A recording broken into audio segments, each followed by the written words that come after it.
കടിയിൽ മുറിയില്ല കടിയിൽ മുറിയില്ല കടിയിൽ മുറിയില്ല കടിയിൽ മുറിയില്ല കടിയിൽ മുറിയില്ല കടിയിൽ മുറിയില്ല YouTube channel. അപ്പോൾ ഇന്നത്തെ വിഷയം എന്ന് പറയുന്നത് നമ്മുടെ രേണുസുതി തന്നെയാണ്. താല്പര്യമുള്ളവർക്ക് കാണാം, അല്ലാത്തവർക്ക് സ്കിപ്പ് ചെയ്ത് പോകാവുന്നതാണ്. അങ്ങനെ ചേച്ചിയുടെ ഓരോരോ കുത്സിത വീഡിയോ രംഗങ്ങൾ പുറത്തു വന്നുകൊണ്ടേയിരിക്കുകയാണ്. രേണുസുതി എന്ന് പറയുമ്പം തന്നെ നമുക്കറിയാം, ഒരു പുള്ളിക്കാരത്തിയുടെ ഒരു പിക്ചർ കണക്കാക്കുകയാണെങ്കിൽ പുള്ളിക്കാരത്തി നേരത്തെ ഉണ്ടായിരുന്ന ആ ഒരു രേണുസുതിയിൽ നിന്ന് മാറി ഇപ്പോഴത്തെ രേണുസുതിയുടെ ഒരു വരവ് എന്ന് പറയുന്നത് പുള്ളിക്കാരത്തി നെഗറ്റീവിന് വേണ്ടിയിട്ട് കാണിച്ച് കൂട്ടുന്ന കോപ്രായങ്ങൾ വൈറലാക്കാൻ വേണ്ടിയിട്ട് സ്വയം കാണിക്കുന്ന ആ പരിപാടികളൊക്കെ വെറും ആഭാസ തരങ്ങൾ മാത്രമായിട്ടാണ് കാണിച്ചു കൂട്ടുന്നത്. എന്തായാലും ഇപ്പം കഴിഞ്ഞ ദിവസം ഒരു പുതിയൊരു ആൽബം ഷൂട്ടിങ്ങുമായിട്ടൊരു പുതിയൊരു താരവുമായിട്ട് എനിക്ക് തോന്നുന്ന ചേച്ചിക്ക് എല്ലാം ഇപ്പം ചെറുപ്പക്കാരെ മാത്രം മതി എന്നുള്ള ഒരു ലെവലിലേക്കുള്ള കാര്യങ്ങളായിട്ടാണ് മുമ്പോട്ട് പോകുന്നത്. അതാകുമ്പം കുറച്ചും കൂടെ ചേച്ചിക്ക് അഭിനയിച്ച് തകർക്കാൻ വേണ്ടിയിട്ട്, അഭിനയിച്ചല്ല ജീവിച്ച് തകർക്കുകയാണ് കാണിക്കുന്നത്. ഇപ്പോൾ ഡ്രസ്സിൻ്റെ അളവൊക്കെ കുറഞ്ഞു. ആ ഒരു സ്ലിം ബ്യൂട്ടി എന്ന ചേച്ചി പറയുന്ന സെലിബ്രിറ്റി ആണല്ലോ പുള്ളിക്കാരത്തി. അപ്പം ബോഡി ഷേപ്പ്, അതുപോലെ തന്നെ ആലില പോലത്തെ വയറ് എന്നൊക്കെ പറഞ്ഞുകൊണ്ടാണ് പുള്ളിക്കാരത്തി തന്നെ സ്വയം വിലയിരുത്തുന്നത്. അപ്പോൾ ആ വയറൊക്കെ കാണിച്ചുകൊണ്ട് കുറേ പ്രഹസനങ്ങൾ നടത്തിയിരുന്നു. ഇപ്പോൾ വീണ്ടും ഇപ്പം ശരീരം പ്രദർശിപ്പിക്കാൻ വേണ്ടിയിട്ട് സബ്സ്ക്രിപ്ഷൻ തുടങ്ങി. അതോടുകൂടി ചേച്ചിയുടെ ഡ്രസ്സിൻ്റെ അളവും തീർത്തും കുറഞ്ഞ് ഒരു കുട്ടി ഉടുപ്പ് ലെവലിലേക്ക് വന്നിരിക്കുകയാണ്. കൊച്ചു പിള്ളേരെ പോലെ കുട്ടി ഉടുപ്പൊക്കെ ഇട്ട് ആണ് പുള്ളിക്കാരത്തി ഇപ്പം ഇറങ്ങി തിരിച്ചിരിക്കുന്നത്. എന്തായാലും അവരുടെ ഇഷ്ടം, അവരുടെ സ്വാതന്ത്ര്യം, അതൊക്കെ അവരുടെ ഇത്. പക്ഷേ പുള്ളിക്കാരത്തിനെ ഇത്രയും ആളുകൾ വിമർശിക്കാൻ കാരണം അവരുടെ വായിലെ നാക്കും പ്രവൃത്തിയും കൊണ്ട് മാത്രമാണ്. അല്ലെങ്കിൽ അവരെങ്ങനെയും ജീവിച്ചോട്ടെ എന്ന് എല്ലാവരും തന്നെ കണക്ക് കൂട്ടിയതാണ്. പക്ഷേ ഇവർ കാണിച്ചു കൂട്ടിയ നന്ദികെട്ട പ്രവൃത്തികളും അതുപോലെ തന്നെ പറയുന്ന നുണകളും അതൊക്കെയാണ് പിന്നെ ഇപ്പം കുറച്ചും കൂടെ തള്ളി മറിക്കുന്ന സംസാരങ്ങൾ. ഒന്നുമില്ലാതിരുന്ന രേണുസുതി, വാടകയ്ക്ക് താമസിച്ചിരുന്ന രേണുസുതിയിൽ നിന്ന് ഇപ്പോൾ ഈ ഒരു ലെവലിലേക്ക് വന്നെങ്കിൽ ഒരുപാട് ആളുകളുടെ സപ്പോർട്ടുണ്ടായിരുന്നു. ആ സപ്പോർട്ട് കൊണ്ട് കൊല്ലം സുധി എന്ന് പറഞ്ഞ കലാകാരനോടുള്ള ആ ഒരു സ്നേഹവും ആ ഒരു സിമ്പതി എല്ലാം കൂടെയാണ് അവരെ ഇത്രത്തോളം റീച്ചാക്കി മാറ്റിയത്. അല്ലായിരുന്നു എങ്കിൽ ഈ രേണുസുതി എന്ന് പറഞ്ഞ രേണുസുതി എവിടെയോ ഉള്ളൊരു രേണുസുതി എന്ന ലെവലിലെ കണക്ക് കൂട്ടുകൊള്ളായിരുന്നു. പക്ഷേ ഇപ്പം ആ ഒരു ഇത് അവർ മുതലെടുക്കുകയാണ് ചെയ്തത്. ശരിക്കും ആ ഒരു ജനങ്ങളുടെ സപ്പോർട്ട് അവർ നെഗറ്റീവ് കാണിച്ച് മുതലെടുക്കാൻ ശ്രമിച്ചു. പക്ഷേ അത് ജനങ്ങൾക്ക് ഈ രേണുസുതി എന്നൊരാളോടുള്ള വിമർശനത്തിന് കാരണമാവുകയും ചെയ്തു. ഇപ്പം വിഷയത്തിലേക്ക് കടക്കാം. ഇപ്പം പുള്ളിക്കാരത്തിയുടെ പുതിയൊരു ആൽബം, പുതിയൊരു അവതാരവും ഇറങ്ങിയിട്ടുണ്ട് നായകനായിട്ട്. അപ്പോൾ ആ ഒരു നടപ്പും കുട്ടിയുടുപ്പ് ഇട്ടുള്ള ആ നടപ്പും അതുപോലെ തന്നെ പുള്ളിക്കാരത്തി അഭിനയിക്കുന്നത് എല്ലാം കെട്ടിപ്പിടുത്ത സീനുകളാണ്. അതിന് ഭയങ്കര ഒരു എക്സ്പേർട്ടായിട്ടുള്ള ഒരു ലെവലിലാണ് പുള്ളിക്കാരത്തിയുടെ ഒരു ആൽബം എന്ന് പറയുമ്പോൾ അതിലെന്തെങ്കിലും പ്രത്യേകിച്ച് കഥയുണ്ടോ എന്നൊന്നും നോക്കുമ്പോൾ അതൊന്നും നമുക്ക് കാണാൻ പറ്റുന്നില്ല.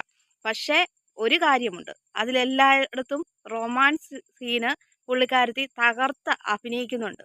അഭിനയിച്ച് പഠിക്കാൻ നല്ല വശമുള്ള ഒരു ആൾ തന്നെയാണ്. അതുകൊണ്ട് തന്നെ പുള്ളിക്കാരത്തി ആക്ഷൻ പറയുന്നതിന് മുമ്പ് തന്നെ ആ ചെറുക്കനെ കെട്ടിപ്പിടിക്കാൻ തുടങ്ങി. അതിനൊരു 10 മിനിറ്റ് മുമ്പേ കെട്ടിപ്പിടുത്തം തുടങ്ങി. ആ കെട്ടിപ്പിടുത്തം തുടങ്ങി കുറേ കഴിഞ്ഞ് കഴിഞ്ഞാണ് ക്യാമറാമാൻ ആക്ഷൻ പറയുന്നതായിട്ട് നമ്മളത് ആ സീനിൽ കാണുന്നത്. എന്തായാലും പുള്ളിക്കാരത്തി അഭിനയിക്കാൻ നല്ല ഈ ഒരു രംഗത്തിൽ അഭിനയിക്കാൻ നല്ല എക്സ്പേർട്ടായിട്ടുള്ള ആൾ തന്നെയാണെന്ന് ഓരോ രംഗങ്ങൾ കാണുമ്പോഴും നമുക്ക് മനസ്സിലാക്കി തരുന്ന ഓരോ കാര്യങ്ങളാണ്. എന്ത് തന്നെയായാലും പുള്ളിക്കാരത്തിയെക്കുറിച്ച് ഒരുപാട് ഇപ്പം സോഷ്യൽ മീഡിയ തുറന്ന് നോക്കിയാൽ പുള്ളിക്കാരത്തിയെക്കുറിച്ച് മാത്രമുള്ള ന്യൂസുകളാണ്. പല പല വീഡിയോസാണ് വരുന്നത്. കഴിഞ്ഞ ദിവസം ദുബായിൽ പോയിട്ട് വന്നതിന് ശേഷം എന്തുമാത്രം കാര്യങ്ങളാണ് രേണുസുതി എന്ന് പറഞ്ഞ വ്യക്തിയെക്കുറിച്ച് ഷെഫീന ബീവി പുറത്തേക്ക് വിട്ടത്. ആ ഷെഫീന ബീവിയുടെ വീഡിയോയിൽ കൂടെ തന്നെ വീഡിയോ വന്നതിന് ശേഷം അതിലേക്ക് ദുബായിലുള്ള ഒരു സ്ത്രീ ഈ രേണുസുതി അവിടെ എന്തിനാണ് ചെല്ലുന്നതെന്നും അവരെന്തൊക്കെയാണ് കാണിച്ചു കൂട്ടുന്നതെന്നും ഒക്കെയുള്ള കഥകൾ ഓഡിയോ ക്ലിപ്പ് വന്നതാണ്. അപ്പോൾ അങ്ങനെ ഓരോ രംഗങ്ങൾ കൊണ്ടും ഓരോ കാര്യങ്ങളും പുള്ളിക്കാരത്തിയെക്കുറിച്ച് പുറത്തേക്ക് വന്നുകൊണ്ടേയിരിക്കുകയാണ്. പക്ഷേ ഈ ഷെഫീന ബീവിയുടെ ഈ ഒരു വീഡിയോയ്ക്ക് അവർ ഒരു മറുപടിയും കൊടുത്തതായിട്ട് തോന്നുന്നില്ല. എന്തുകൊണ്ട് രേണുസുതി ഈ ഷെഫീന ബീവിയുടെ വീഡിയോയ്ക്ക് മറുപടി കൊടുക്കാത്തത് എന്താണ്? എല്ലാത്തിനും ഒരു റിയാക്ഷൻ വീഡിയോ ചെയ്താൽ അതിനെതിരെ പ്രതികരിക്കുന്ന വ്യക്തിയാണ്. ആരെങ്കിലും എന്തെങ്കിലും പറഞ്ഞാൽ അപ്പം എന്നിട്ട് പറയും ഞാൻ ആ വീഡിയോ ഒന്നും കാണുന്നില്ല എന്ന്. പക്ഷേ പുള്ളിക്കാരത്തിയെക്കുറിച്ച് ആരെങ്കിലും നെഗറ്റീവ് പറഞ്ഞാൽ കുത്തിയിരുന്ന് കാണുകയും ചെയ്യും, അത് കുത്തിയിരുന്ന് മറുപടി അയക്കുകയും ചെയ്യും. പക്ഷേ ഷെഫീന ബീവി എന്ന് പറഞ്ഞ വ്യക്തി ഇവരെക്കുറിച്ച് പറഞ്ഞ ആ ദുബായിൽ പോകുന്ന എന്തിനാണെന്നും സ്വർണ്ണക്കടത്താണ്, പെൺവാണിഭമാണ്, ഗോൾഡ് ഗോൾഡ് ബിസിനസ് ഉണ്ട് എന്നൊക്കെ പറഞ്ഞുകൊണ്ടുള്ള കാര്യങ്ങളെല്ലാം ഈ പുള്ളിക്കാരത്തിയെക്കുറിച്ച് പല കാര്യങ്ങളും പറഞ്ഞിട്ട് ഈ ഒരു കാര്യത്തിനും പുള്ളിക്കാരത്തി അതിനൊരു മറുപടി കൊടുത്തതായിട്ട് തോന്നുന്നില്ല. അതുപോലെ തന്നെ ആ സ്ത്രീ പറയുന്നുണ്ട് സിഗരറ്റ് വലിച്ചു കൂട്ടുകയാണ്, അതുപോലെ തന്നെ ഡ്രഗ് അടിക്കും എന്നൊക്കെ പറഞ്ഞുകൊണ്ട് പുള്ളിക്കാരത്തി പറഞ്ഞിട്ടുണ്ട്. പക്ഷേ ഇതിനൊന്നും മറുപടി ഞാൻ അങ്ങനൊന്നും ചെയ്തിട്ടില്ല, അല്ലെങ്കിൽ ഇതെല്ലാം പറയുന്നത് തെറ്റാണ് എന്നൊക്കെ പറഞ്ഞ് ഒരു മറുപടിയും കൊടുത്തതായിട്ട് രേണുസുതിയെക്കുറിച്ച് രേണുസുതി പറഞ്ഞതായിട്ട് ഇതുവരെയായിട്ടും കേട്ടിട്ടുമില്ല. എന്തായാലും രേണുസുതി ഇങ്ങനെ ഓരോ കാണിച്ചു കൂട്ടുന്ന ഇത് എവിടം വരെയും പോകും, എത്ര കാലം ഈ കാണുന്ന ഈ ചോരത്തിളപ്പും കാര്യങ്ങളും ഒക്കെ ഉണ്ടാകുമെന്നുള്ള കാര്യം രേണുസുതി ആദ്യം മനസ്സിലാക്കേണ്ടതാണ്.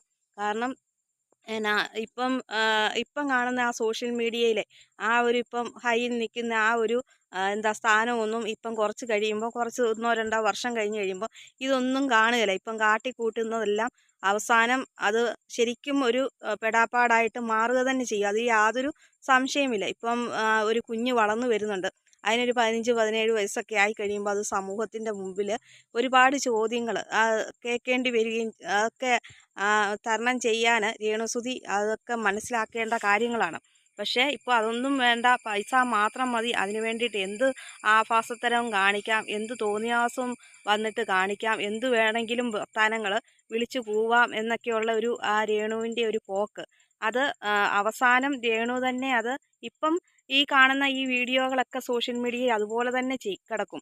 അതൊരിക്കലും ഡിലീറ്റ് ആയി പോവുകയില്ല. അത് ഓരോരുത്തരും റിയാക്ഷൻ വീഡിയോ ചെയ്യുന്ന ആളുകൾ എത്രയോ വീഡിയോ രേണുവിനെക്കുറിച്ച് ഇപ്പം ചെയ്തിട്ടുണ്ട്. അവരുടെയൊക്കെ മെയിൻ കണ്ടന്റ് എന്ന് പറയുന്നത് ഇപ്പോൾ രേണുസുതിയാണ്. അപ്പോൾ ആ രേണുസുതിയുടെ വീഡിയോകൾ അതൊക്കെ അതേപടി കിടക്കുക തന്നെ ചെയ്യും. അപ്പോൾ ആ ഒരു ഇതൊക്കെ സോഷ്യൽ മീഡിയ കിടക്കുന്നിടത്തോളം കാലം പല ചോദ്യങ്ങളും രേണു ഇത് നേരിടേണ്ടി വരും. പിന്നീട് ഈ കുട്ടിയുടെ മുമ്പിൽ നിന്നുമൊക്കെ നേരിടേണ്ടി വരും. അതൊക്കെ മനസ്സിലാക്കി മുമ്പോട്ട് നല്ല രീതിയിൽ ജീവിച്ചു പോവുകയാണെങ്കിൽ ഇനിയും സമയമുണ്ട്. പക്ഷേ അതൊന്നും പുള്ളിക്കാരത്തിക്ക് അതൊന്നും അല്ല. പുള്ളിക്കാരത്തിക്ക് പറയുന്നവരെന്തെങ്കിലും പറഞ്ഞോട്ടെ, എനിക്ക് മൈര എന്നുള്ള രീതിയിലാണ് പുള്ളിക്കാരത്തിയുടെ ഇപ്പോഴത്തെ സംസാരം. അങ്ങനത്തെ രീതിയിലാണ് മുമ്പോട്ട് പോകുന്നതും. കാശ് കിട്ടിയാൽ മതി, എന്ത് പരിപാടിക്കും ഞാൻ നിന്ന് കൊടുത്തേക്കാം എന്നുള്ള ലെവലിലേക്കാണ് രേണു പോകുന്നത്. അതോടൊപ്പം തന്നെ രേണുവിന് കുറച്ച് കാലം കഴിഞ്ഞ് കഴിയുമ്പോൾ ഇപ്പം കിച്ചു മാറി എന്ന് പറഞ്ഞതുപോലെ സ്വന്തം മകനും കൃതപ്പനും തന്നെ തള്ളിപ്പറയുന്ന ഒരു കാലം വരുമെന്നുള്ള കാര്യം ഇങ്ങനെ പോയി കഴിഞ്ഞാൽ അമ്മ കാരണം നാണം കെടുന്നു എന്ന് വരുമ്പോഴത്തേക്കിന് ആ മകനും പല കാര്യങ്ങളും ചോദിക്കുകയും തള്ളിപ്പറയുകയും ചെയ്യുമെന്നുള്ള കാര്യത്തിൽ യാതൊരു സംശയവുമില്ല. കാണിച്ചു കൂട്ടുന്ന ആൽബങ്ങൾ എത്രയോ നല്ല കഥാപാത്രങ്ങൾക്ക് വേണ്ടിയിട്ട് അവർക്ക് അഭിനയിക്കാം. പക്ഷേ അതൊന്നും പുള്ളിക്കാരത്തിക്ക് വേണ്ട. പുള്ളിക്ക് വേണ്ടത് ഇങ്ങനത്തെ കെട്ടിപ്പിടുത്തങ്ങളും ഇങ്ങനെയുള്ള ഈ അർമാദിക്കലും അശ്ലീല വാക്കുകൾ സംസാരിക്കലും ഇങ്ങനെയൊക്കെയുള്ള പരിപാടികൾ മാത്രമേ ഈ പുള്ളിക്കാരത്തിക്ക് മതി. അതിൽ കൂടെ മാത്രമേ റീച്ച് കിട്ടുകയുള്ളൂ എന്നാണ് പുള്ളിക്കാരത്തിയുടെ ധാരണ. പക്ഷേ കുറേ ആൽബങ്ങൾ ഇറങ്ങിയിട്ടുണ്ട്. ഇതൊക്കെ എന്താ അത്രമാത്രം റീച്ച് ആയിട്ടുണ്ടോ എന്ന് ചോദിച്ചാൽ ഒന്നും തോന്നുന്നില്ല. കാരണം എന്നും എല്ലാ ആൽബത്തിൻ്റെ അകത്തും കാണിക്കുന്ന പരിപാടികൾ ഒരേ രീതി തന്നെയാണ് ആവർത്തിച്ച് കൂട്ടുന്നത്.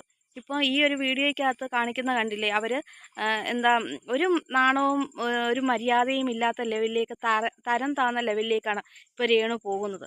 അവർ ആ ഒരു ഡ്രസ്സ് എന്തോ ലൂസായിട്ടോ എന്തോ പ്രശ്നം വന്നിട്ട് ആ ഡ്രസ്സ് ശരിയായിട്ടുള്ള ലെവലിലേക്ക് അവർ ഇട്ട് കൊടുക്കുകയാണ്. അതും ഒരാളടുത്ത് ഇരിപ്പുണ്ട്. അതുപോലെ തന്നെ ഇത് ക്യാമറാമാനുണ്ട്. അതുപോലെ തന്നെ ഇവരെ ചുറ്റിപ്പറ്റി തന്നെ 7-8 യൂട്യൂബേഴ്സ് പുറകെ പിന്നാലെ എവിടെ പോയാലും ബാത്റൂമിൽ പോയവരെയും പുറകെ പിന്നാലെ നടക്കുന്ന 7-8 യൂട്യൂബേഴ്സ് ഉണ്ടെന്നാണ് പറയുന്നത്. അപ്പോൾ അവരുടെ എല്ലാം മുമ്പിൽ വെച്ചാണ് ആ ഡ്രസ്സ് അങ്ങോട്ട് പിടിച്ചിടുന്നത്. അതിനൊക്കെ ഒരു മര്യാദയില്ലേ? ആളുകളുണ്ട്, നമുക്കറിയാം. നമ്മുടെയൊക്കെ ഡ്രസ്സിൽ എന്തെങ്കിലുമൊക്കെ ഒരു ചെറിയൊരു മിസ്റ്റേക്ക് വന്ന് നമ്മൾ അടുത്ത ആളുകളുണ്ടോ എന്നൊക്കെ നോക്കി ഒരു മാറി നിന്നാണ് ഡ്രസ്സൊക്കെ സെറ്റാക്കുന്നത്. പക്ഷേ അതൊന്നും അല്ല. അവർ കാണിക്കുന്ന പണികൾ കണ്ടില്ലേ? അത്രയും ആൾക്കാരുണ്ടായിട്ടും അവരാ ഡ്രസ്സ് പിടിച്ചിടുന്ന ലെവല് ഒക്കെ വളരെ മോശമായിട്ട് അതൊക്കെ അത്രയും തരം താഴ്ന്ന പെണ്ണുങ്ങൾ കാണിക്കുന്ന ലെവലിലേക്കാണ് അവർ അധപ്പതിച്ചുകൊണ്ടിരിക്കുകയാണ്. ശരിക്കും അധപ്പതിച്ച് കഴിഞ്ഞു. രേണു എന്ന് പറഞ്ഞ വ്യക്തിയെ ശരിക്കും അധപ്പതിച്ചു കഴിഞ്ഞു. അതിൽ യാതൊരു സംശയമില്ല. കാണിക്കുന്ന ആ ഇനി എന്ത് പറഞ്ഞാലും ഇവർ പറഞ്ഞാലും ന്യായീകരിക്കാൻ ഇവരെ പറ്റിയല്ല. കാരണം അത്രത്തോളം തരം താഴ്ന്ന ലെവലിലേക്ക് അവർ പോയി കഴിഞ്ഞിരിക്കുകയാണ്. അതിൽ യാതൊരു സംശയമില്ല. എന്തായാലും രേണുവിൻ്റെ അടുത്ത കുൽസിത വീഡിയോ രംഗങ്ങൾ ആയിട്ട് രേണു ഇറങ്ങിക്കഴിഞ്ഞിട്ടുണ്ട്. അത് എത്രത്തോളം നീണ്ടുപോകും, എന്തൊക്കെ അതിൻ്റെ പേരിലും പഴി കേൾക്കേണ്ടി വരുമെന്നുള്ള കാര്യത്തിൽ യാതൊരു സംശയമില്ല. കാരണം കാണിച്ചു കൂട്ടുന്ന പരിപാടികൾ മുഴുവനും ഇങ്ങനെയുള്ള കുൽസിത പരിപാടികൾ മാത്രമാണ് രേണു മുമ്പോട്ട് കൊണ്ടുപോകുന്നത്.